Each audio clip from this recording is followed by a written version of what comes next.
CPM-ന്റെ ആദ്യകാല കമ്മ്യൂണിസ്റ്റ് നേതാവും തിരുവനന്തപുരം ജില്ലയിലെ കരുത്തനായ നേതാവുമായ സഖാവ് കെ അനിരുദ്ധന്റെ മകൻ എ കസ്തൂരി പക്ഷേ ഇപ്പോൾ ഈ തദ്ദേശ തെരഞ്ഞെടുപ്പിൽ BJP സ്ഥാനാർത്ഥിയായി തിരുവനന്തപുരം കോർപ്പറേഷനിൽ തൈക്കാട് ഡിവിഷനിൽ നിന്ന് ജനവിധി തേടുകയാണ്. കസ്തൂരി തിരുവനന്തപുരം കോർപ്പറേഷനിൽ തെരഞ്ഞെടുപ്പിൽ മത്സരിക്കുന്നു, അത് BJP സ്ഥാനാർത്ഥിയായി മത്സരിക്കുന്നു എന്ന് പറയുമ്പോൾ താങ്കൾ നേരത്തെ ഹിന്ദു ഐക്യവേദി ജില്ലാ അധ്യക്ഷനായി മാറുമ്പോഴേ അതൊരു വാർത്തയായിരുന്നു. പക്ഷേ ഇപ്പോൾ അതിലും ഒരു പടി കൂടി കടന്നിപ്പോൾ BJP സ്ഥാനാർത്ഥിയായി ഈ ഡിവിഷനിൽ മത്സരിക്കുക കൂടി ചെയ്യുകയാണ്. ഹിന്ദു ധർമ്മ പ്രവർത്തനങ്ങൾ അല്ലെങ്കിൽ ആധ്യാത്മിക പ്രവർത്തനങ്ങൾ ഇത് തുടങ്ങിയിട്ട് ഏകദേശം 25 വർഷമായി.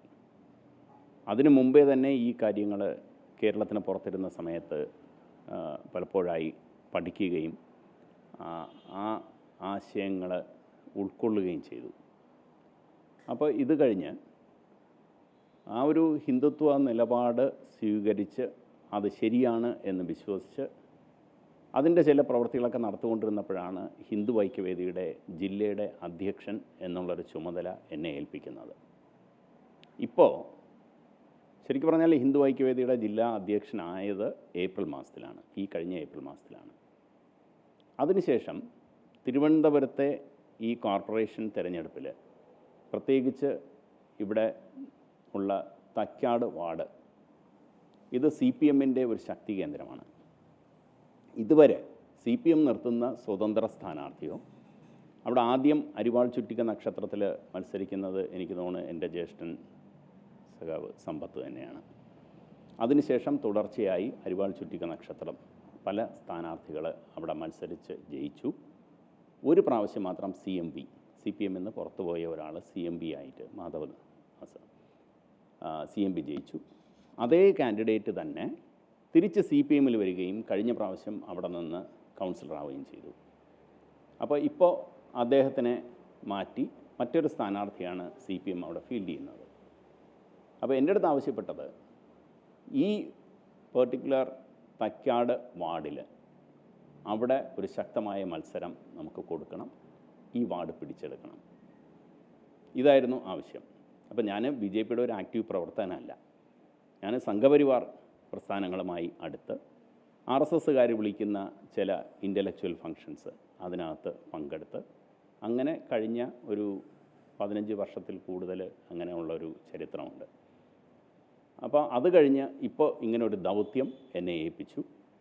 തിരഞ്ഞെടുപ്പിൽ കോളേജിന് ശേഷം വിദ്യാർത്ഥി ആ ജീവിതത്തിൽ ഉണ്ടായിരുന്ന തിരഞ്ഞെടുപ്പുകൾക്ക് ശേഷം ഒരു തിരഞ്ഞെടുപ്പിലും അങ്ങനെ കണ്ടസ്റ്റ് ചെയ്തിട്ടില്ല, അങ്ങനെ ഒരു താല്പര്യവുമില്ലായിരുന്നു. പക്ഷേ ഇതൊരു ദൗത്യമായിട്ട് ഹിന്ദു ഐക്യവേദിയും അംഗീകരിച്ചു. ഇത് ഇപ്പോൾ ഒരാവശ്യമാണ്. തിരുവനന്തപുരം കോർപ്പറേഷൻ 101 പേരുള്ള ഒരു കൗൺസിൽ, ആ കൗൺസിലിൽ ഇവിടെ BJP ഭൂരിപക്ഷത്തിലുള്ള ഒരു കൗൺസിൽ അധികാരത്തിൽ വരേണ്ടത് ഈ പട്ടണത്തിൻ്റെ ഇതിൻ്റെ ഉയർത്തെഴുന്നേൽപ്പിന് എന്ന് തന്നെ പറയണം. കാരണം ഏറ്റവും വൃത്തിയുണ്ടായിരുന്ന തിരുവനന്തപുരം പട്ടണം, എത്രയോ പബ്ലിക് ടോയ്ലറ്റുകൾ ഉണ്ടായിരുന്ന തിരുവനന്തപുരം പട്ടണം, വളരെ നല്ല ഒരു ജീവിത സാഹചര്യമുണ്ടായിരുന്ന തിരുവനന്തപുരം പട്ടണം, അത് ഇന്ന് ഒരു മഴ പെയ്താൽ അപ്പോൾ തന്നെ 1 മണിക്കൂറിനകത്ത് തിരുവനന്തപുരം പട്ടണത്തിൽ വെള്ളപ്പൊക്കം ഉണ്ടാകും എന്നുള്ളൊരു ദുസ്ഥിതി എത്തിയിട്ടുണ്ട്.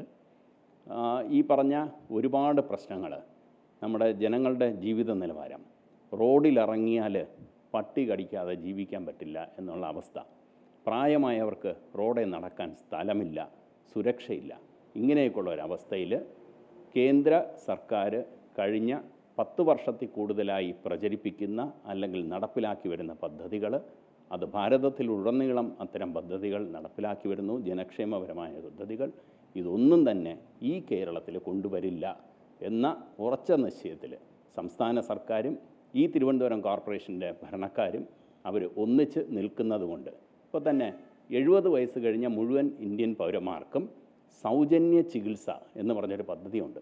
ഇതില്ലാത്തത് കേരളത്തിലാണ്, ബാക്കി എല്ലാ സംസ്ഥാനങ്ങളിലും ഇതുണ്ട്. അപ്പോൾ ഇത് കൊടുക്കില്ല, കൊടുത്തു കഴിഞ്ഞാൽ കേന്ദ്ര സർക്കാരിൻ്റെ പദ്ധതിയായി അത് വരും എന്നുള്ളത് കൊണ്ട് ഇവിടുത്തെ ഇടതുപക്ഷക്കാർ ഇത് സമ്മതിക്കുന്നില്ല. അപ്പോൾ ഇതെല്ലാം വരണമെങ്കിൽ ഇവിടുത്തെ കോർപ്പറേഷനിൽ BJP-യുടെ ഭൂരിപക്ഷമുള്ള ഒരു ഭരണസമിതി ഉണ്ടാകണം. അതിൻ്റെ ഒരു ഭാഗമാകാൻ 101 പേരിൽ ഒരാളാകാൻ അതിനുവേണ്ടിയാണ് ഞാനിതിനിറങ്ങി തിരിച്ചത്. എന്നാണ് BJP അംഗത്വം എടുത്തത്? BJP അംഗത്വം ഈ വർഷം ഞാൻ എടുത്തിരുന്നു, ഇതുവരെ എടുത്തില്ല. അപ്പോൾ നേരത്തെയൊക്കെ എൻ്റെ അടുത്ത് വന്ന് ചോദിച്ചു. ഞാൻ പറഞ്ഞു ഞാൻ ഹിന്ദു പ്രവർത്തനങ്ങൾ ചെയ്തോളാം, പക്ഷേ ഒരു രാഷ്ട്രീയത്തിലേക്ക് വരാനായിട്ട് എനിക്ക് താല്പര്യമില്ല, ഇലക്ഷനിൽ മത്സരിക്കാനും താല്പര്യമില്ല, അതുകൊണ്ട് ദയവ് ചെയ്ത് എന്നെ BJP അംഗത്വത്തിന് പ്രേരിപ്പിക്കരുത് എന്ന് പറഞ്ഞിരുന്നു.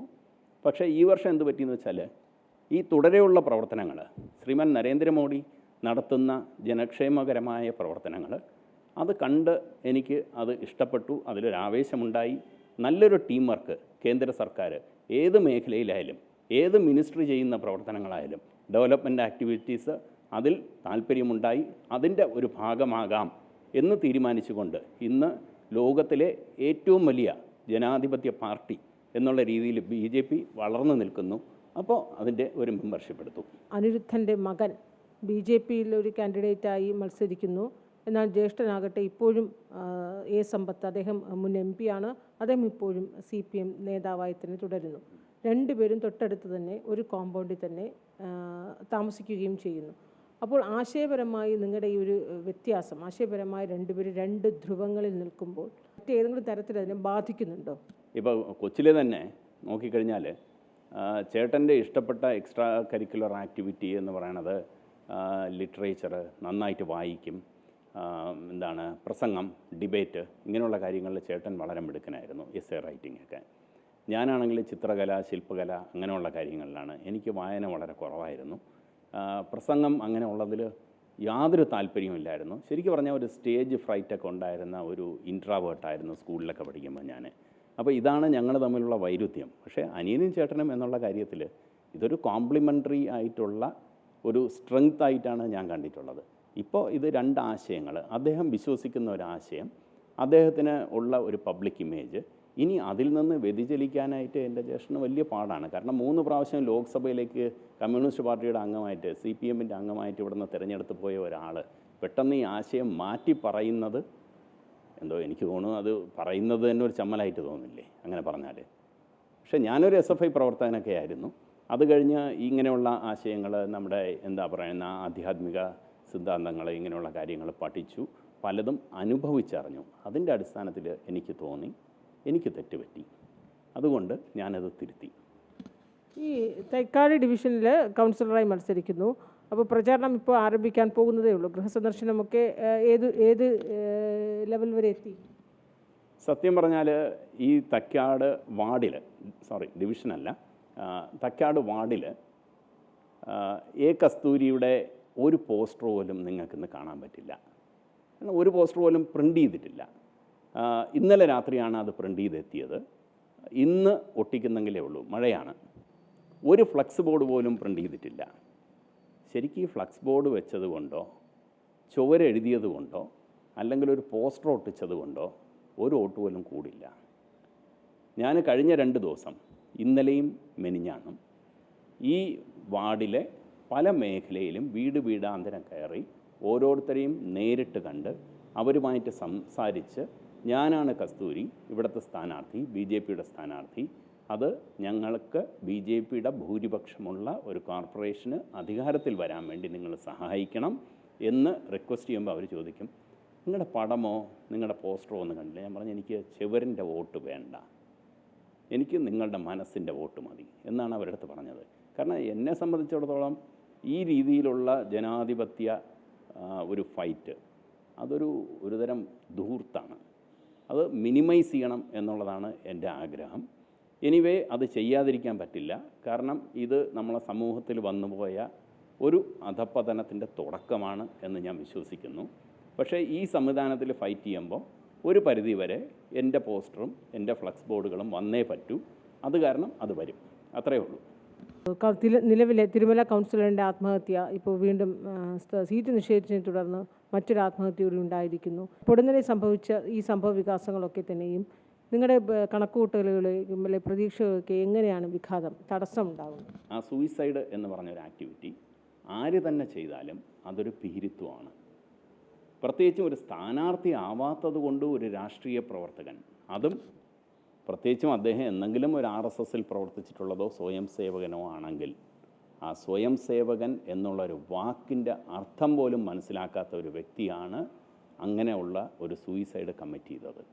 കാരണം ഒരു സ്വാർത്ഥതയുടെ ഒരു അംശം കൊണ്ട് തന്നെയാണ് എനിക്ക് സീറ്റ് നിഷേധിച്ചു, അതുകൊണ്ട് എനിക്കിനി ജീവിക്കേണ്ട, എനിക്ക് ആത്മഹത്യ ചെയ്യണം എന്ന് പറഞ്ഞെങ്കിൽ ആ പാർലമെൻ്ററി വ്യാമോഹം അത്രത്തോളം അയാളിൽ അടിഞ്ഞുകൂടി അയാൾ ആ പ്രസ്ഥാനത്തിൽ പ്രവർത്തിക്കാൻ യോഗ്യനല്ല, ഒരു ജനപ്രതിനിധിയാവാൻ യോഗ്യനല്ല എന്ന് ഞാൻ ഉറച്ചു വിശ്വസിക്കുന്നു. ഒരു കൗൺസിലറായി വരികയാണെങ്കിൽ ഈ നഗരത്തിൽ തലസ്ഥാനത്തിൽ ചെയ്യാൻ ഉദ്ദേശിക്കുന്ന വികസന പ്രവർത്തനങ്ങൾ, വികസന കാഴ്ചപ്പാട് എന്തൊക്കെയാണ്? ഒന്ന്, നമ്മുടെ കേരളത്തിലുണ്ടായ ഒരു മഹാദുരന്തം വെള്ളപ്പൊക്കം.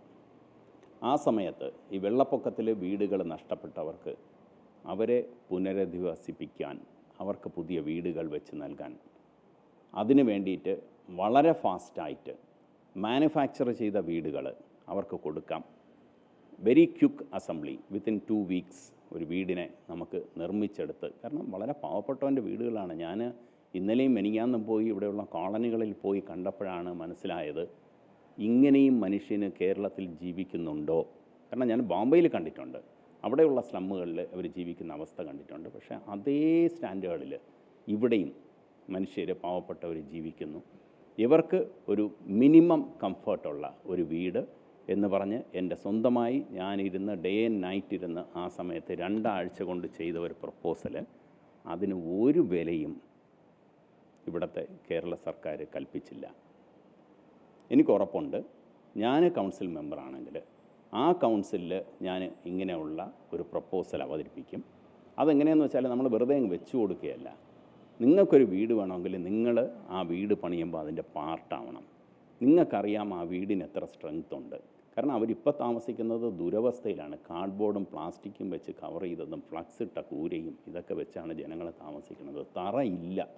ആ തറയിൽ പോയി നമ്മൾ 2 ദിവസം ചവിട്ടി നടന്നു കഴിഞ്ഞാൽ പിന്നെ നമ്മൾ 4 ദിവസം നമുക്കൊന്നും നടക്കാൻ പറ്റില്ല. അങ്ങനത്തെ അവസ്ഥയിൽ അവർ ജീവിക്കുന്നു. അപ്പോൾ അങ്ങനെയുള്ള ഒരു പ്രോജക്റ്റ് എനിക്ക് ചെയ്തു കൊടുക്കാൻ പറ്റും. 1. 2, ഇതിനേക്കാൾ ബെറ്ററായിട്ട് എന്തെങ്കിലും ചെയ്യാമെങ്കിൽ അതിനു വേണ്ടിയുള്ള പ്രവർത്തനങ്ങൾ അതിനുവേണ്ടി ഞാൻ യത്നിക്കും. ഇനി ഒരു കാര്യം, തിരുവനന്തപുരം പട്ടണത്തിലെ വിമൻ ആൻഡ് ചിൽഡ്രൻ ഹോസ്പിറ്റൽ, സർക്കാരിൻ്റെ ആശുപത്രി, അവിടെ 10 വർഷത്തോളം അവിടെ വരുന്ന റോഡ് കുത്തിപ്പൊളിച്ചിട്ടിരുന്നു. റോഡ് വികസനം എന്ന് പറഞ്ഞ് മര്യാദയ്ക്ക് വണ്ടി ഓടിച്ച് പോകാൻ പറ്റില്ല. ഒരു പൂർണ്ണ ഗർഭിണിയായ ഒരു സ്ത്രീക്ക് ഒരു വാഹനത്തിൽ കയറി ആ ആശുപത്രിയിൽ വന്നാൽ മിക്കവാറും വന്നെത്തപ്പം ഗർഭമെല്ലാം കഴിഞ്ഞിരിക്കും. ആ ഒരവസ്ഥ ഉണ്ടായിരുന്നു. ഈ സ്മാർട്ട് സിറ്റി എന്നൊരു പ്രോജക്റ്റ് കഴിഞ്ഞ 10 വർഷമായി ഇവിടെ നടത്താതിരുന്നത്, ബാക്കി ഭാരതം മുഴുവൻ സ്മാർട്ട് സിറ്റി ഫണ്ട് ഉപയോഗിച്ച് വികസനങ്ങൾ നടത്തിയിട്ട് ഇപ്പോൾ ഏറ്റവും അവസാനം ഇവിടെ ചെയ്തപ്പോഴാണ് ഒരു നല്ലൊരു റോഡ് ആ ആശുപത്രിയിലേക്ക് വരാനുള്ള റോഡുണ്ടായത്. ഇപ്പോഴും ആ ആശുപത്രിയിൽ കുടിവെള്ളമില്ല, കഴുകാനുള്ള വെള്ളമില്ല. ഈ രീതിയിലാണ് ആ ആശുപത്രി പ്രവർത്തിക്കുന്നത്. ഇത് പ്രധാനപ്പെട്ട ഒരു സംഗതിയാണ്. ഒരു കൗൺസിലർ എന്ന നിലയിൽ, ഈ പട്ടണത്തിൻ്റെ ആവശ്യമെന്നുള്ള നിലയിൽ ഇവിടെ വരാൻ പോകുന്ന BJP നേതൃത്വം നൽകുന്ന കൗൺസിൽ ഇതിനുള്ള പ്രവർത്തനത്തിന് മുൻകൈയെടുക്കും. അവിടുത്തെ വികസനം ഉണ്ടാവണം, അവിടുത്തെ കുടിവെള്ളത്തിൻ്റെ സംവിധാനത്തിന് ഒരു പരിഹാരമുണ്ടാക്കണം. അത് ചെയ്തേ പറ്റൂ.